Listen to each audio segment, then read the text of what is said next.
Hello students, welcome to online classes. Today we will discuss about relation between want of factor I and degree of ionization. Relation between want of factor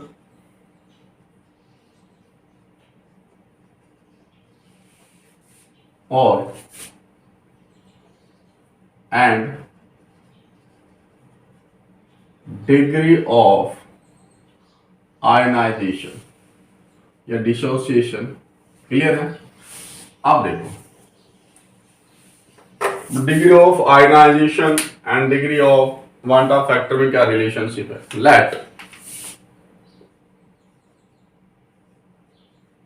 one mole let 1 mole of a solute 1 mole of a solute dissolve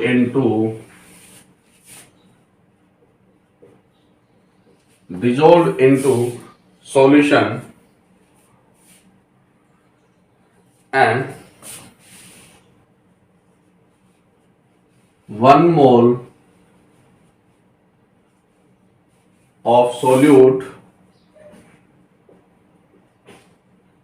give 1 mole of solute give n particles in the solution.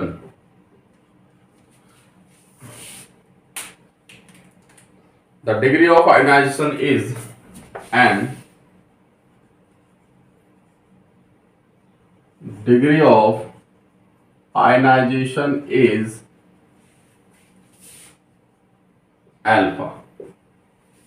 Number of particle n. Van't factor क्या होता है I और degree of ionization आपने क्या बोला है alpha. Clear है। अब मैं आपसे कह रहा हूं ए कोई मॉलिक्यूल है, molecule in the solution dissociate होकर number of n particles gives in the solution. Clear है। तो बिगिनिंग यानी इनिशियल इन द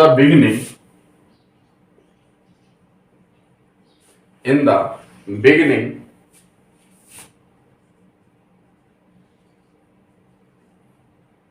ए जो है उसका 1 मोल्स लिया अपन ने, स्टार्टिंग 1 मोल्स, तो इसका क्या होगा 0 एट इक्विलिब्रियम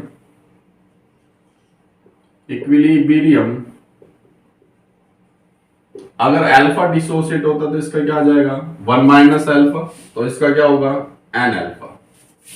क्लियर है। तो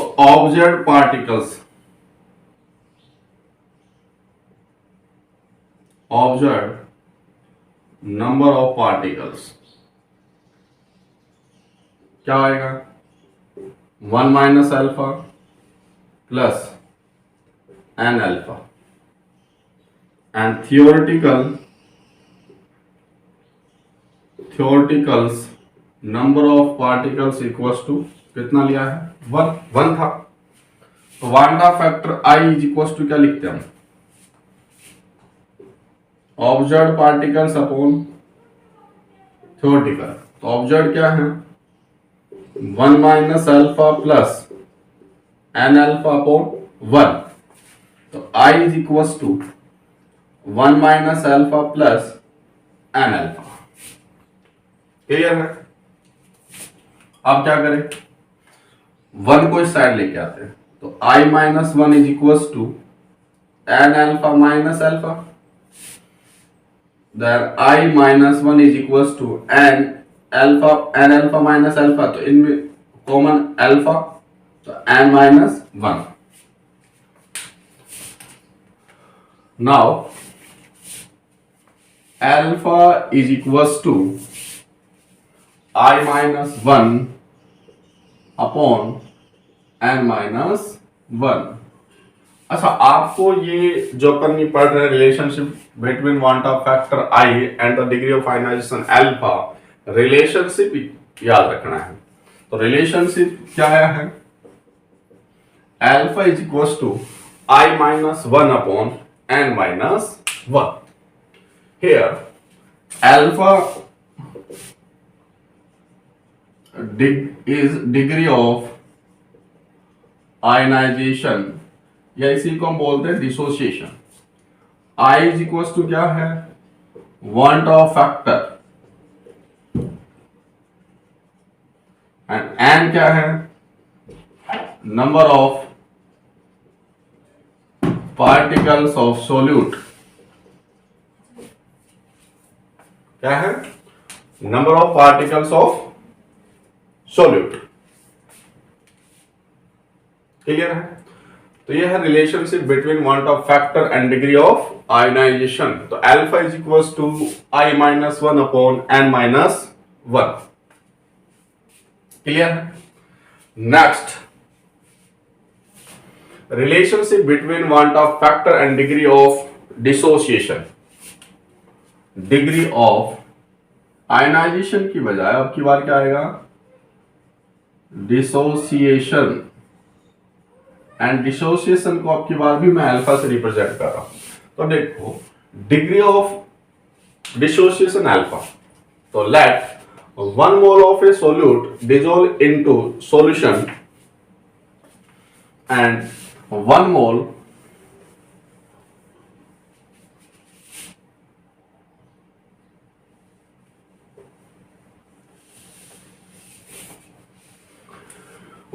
of solute gives n particles in the solution and degree of ionization is alpha.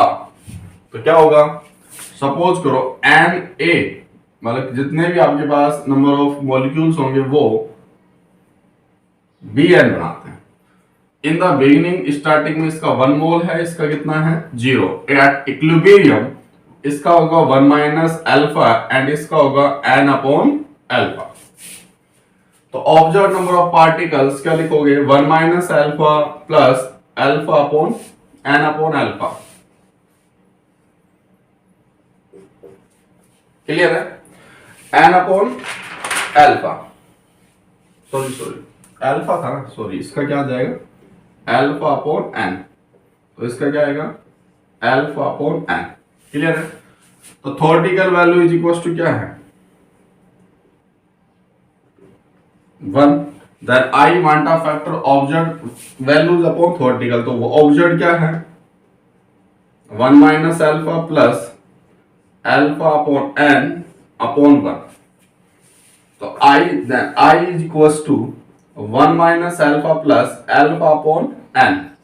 LCM क्या आएगा, n.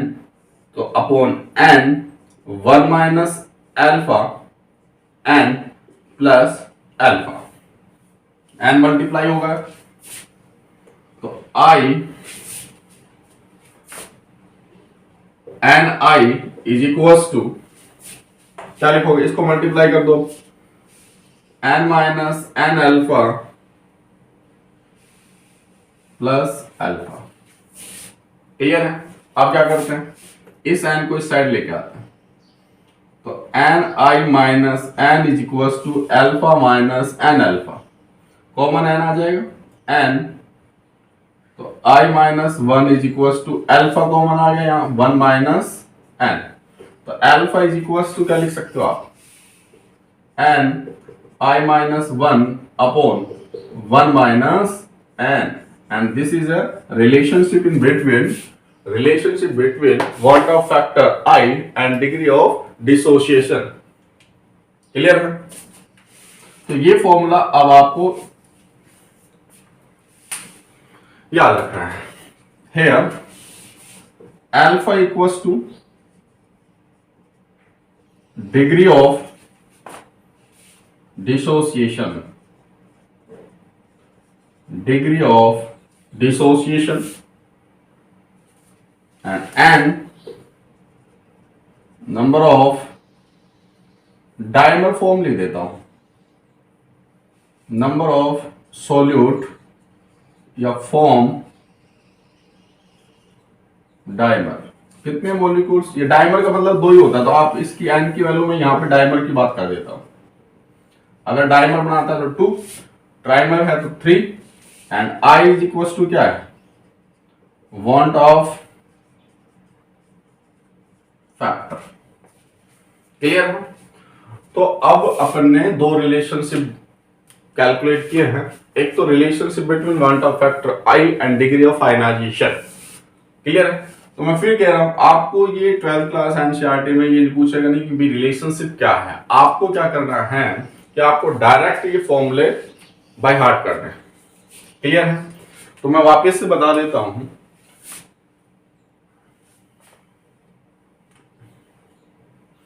इसमें तो कोई प्रॉब्लम होगी नहीं भाई। एन ए जो कोई मॉलिक्यूल था, वो जैसे अब मैं आपको एक एग्जांपल देता हूं इसका। जैसे कोई अगर एसिटिक एसिड की बात करता है तो मैं एसिटिक एसिड क्या लूंगा, CH3COOH। We know that acetic acid form dimer in the benzoic acid हो सकता है बेंजीन सॉल्वेंट, इसके 2 मोल्स। तो n number of N2 is equals to क्या होगा, CH3COOH का होल ट्वाइस। क्लियर है? Then for this solute number of N जो होंगे वो क्या होंगे, 2। और आपसे वो कहेगा कि कोई एसिटिक एसिड है वो 80% क्या हो रहा है, डिसोसिएट होता है।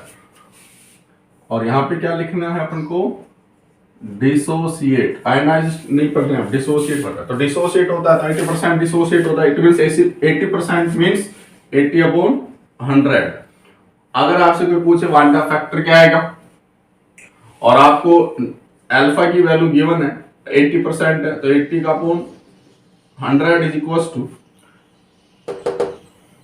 एन की वैल्यू क्या है इसके लिए, 2। तो I - 1 अपॉन 1 - 2। क्लियर है?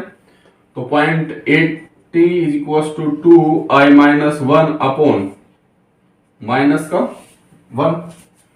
इसको आप मल्टीप्लाई करोगे, 0.80 इज इक्वल्स टू 2I - 2।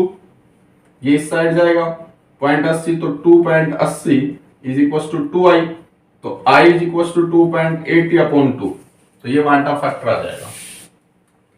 तो अगर अब आपको कभी भी डिग्री ऑफ डिसोसिएशन गिवन है या डिग्री ऑफ आयनाइजेशन गिवन है तो आप वहां से वांटा फैक्टर कैलकुलेट कर सकते हो। अगर कोई भी 100% डिसोसिएट होता है, sorry, relationship between van't factor and degree of, dissociate नहीं है भाई, ध्यान रखना, एसोसिएट है। सॉरी, ये किसके लिए पढ़ रहे हैं, एसोसिएट के लिए। ये रिलेशनशिप है, डिसोसिएशन नहीं, एसोसिएशन। बस ये ध्यान रखना।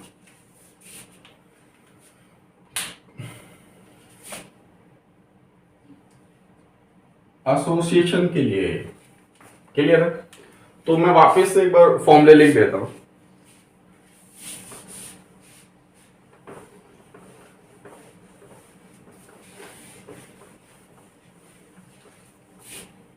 अब हमको दो फॉर्मूले याद है, बाय हार्ट करने।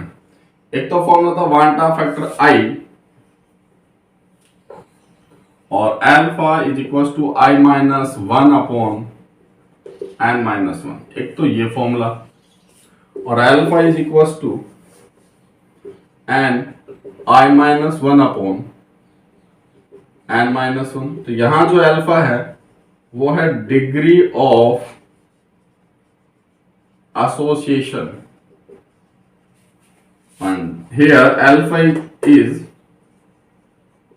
degree of ionization and I equals to want of factor and I is equals to want of factor। Clear है? and number of particles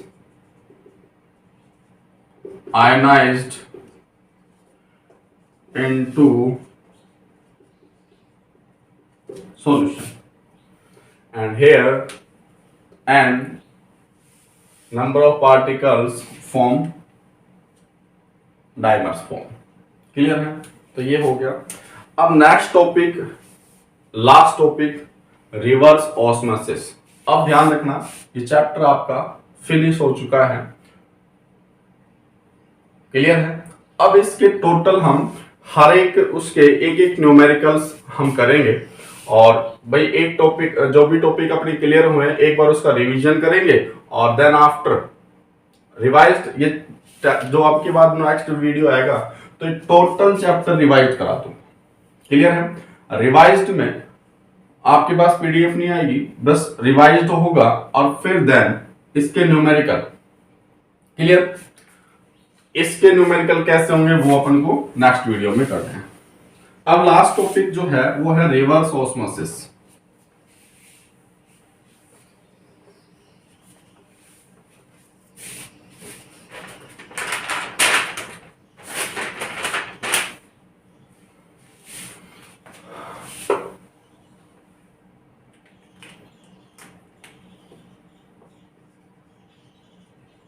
reverse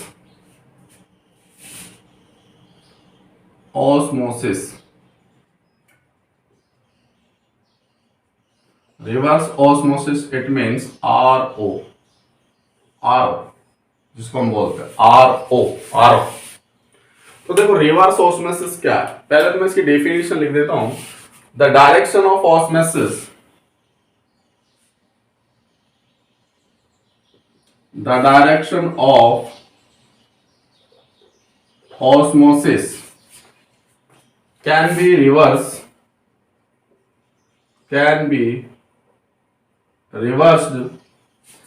the direction of osmosis can be reversed,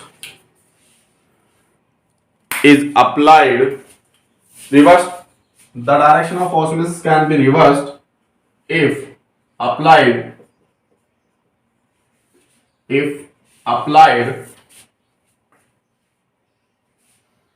pressure more than osmotic pressure, if applied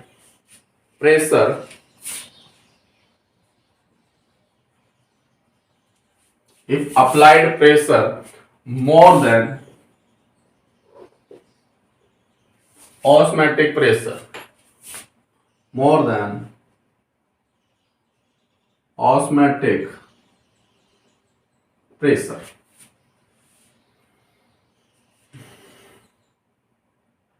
is on the solution side,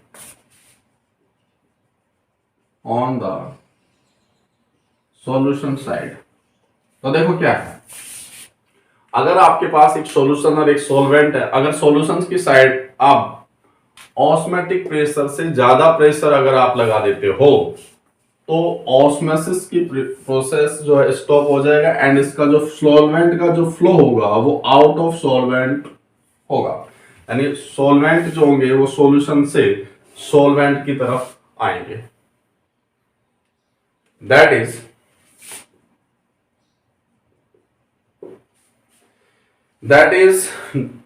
now the pure solvent flow, that is now the pure solvent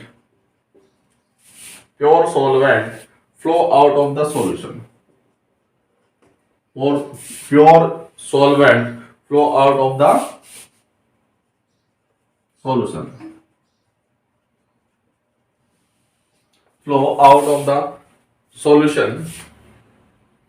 through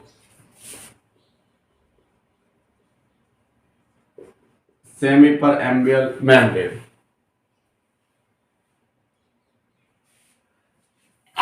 This phenomena is RO. This phenomena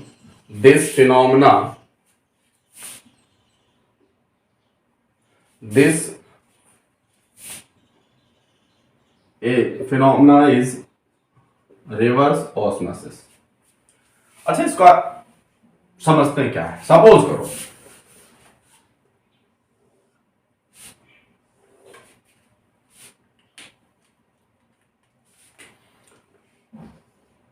ये मैं जो diagram बना रहा हूं, ये जो मैंने red बनाया है ये तो है एस्पियां, क्लियर है, और ये है प्योर वाटर इस साइड।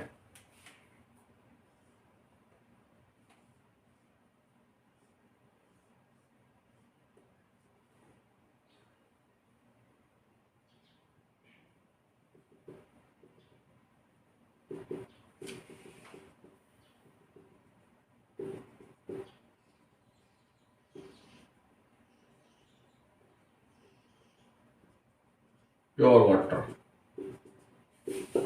क्लियर है? एंड इन दिस साइड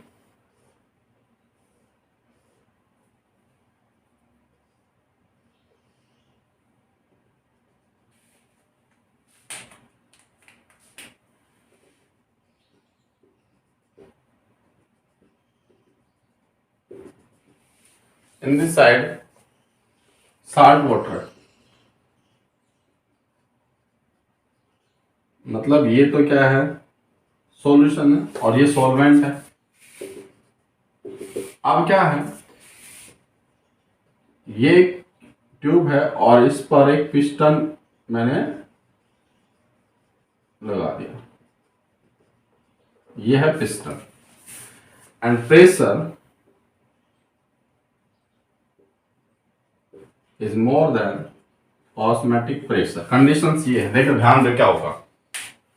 अगर ये ऑस्मोसिस प्रोसेस होता तो सॉल्वेंट के मॉलिक्यूल्स सॉल्यूशंस की तरफ जाते, क्योंकि आपन ने पढ़ा है कि जो ऑस्मोसिस होता है वो low concentration to high concentration solvent के मॉलिक्यूल्स का फ्लो होता है वाया एसपीएम।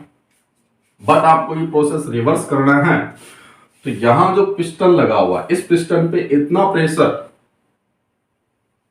पुट करना है कि उसके ऑस्मोटिक प्रेशर से ज्यादा प्रेशर हो। तो होगा क्या, इसमें जो सॉल्वेंट सी वाटर, साल्ट वाटर जो है, तो साल्ट के जो मॉलिक्यूल होते हैं साल्ट के, वो तो इस एसपीएम से फ्लो नहीं कर पाएंगे, बट सॉल्वेंट के मॉलिक्यूल्स जो होंगे वो फ्लो करेंगे। तो ध्यान दो, ये मान लो सपोज करो साल्ट वाटर कहाँ होता है, सी वाटर होता है समुद्र में जो होते हैं, और प्योर वाटर। तो ये जो रिवर्स ऑस्मोसिस जो होता है, ये प्यूरिफिकेशन ऑफ सी वाटर में यूज होता है।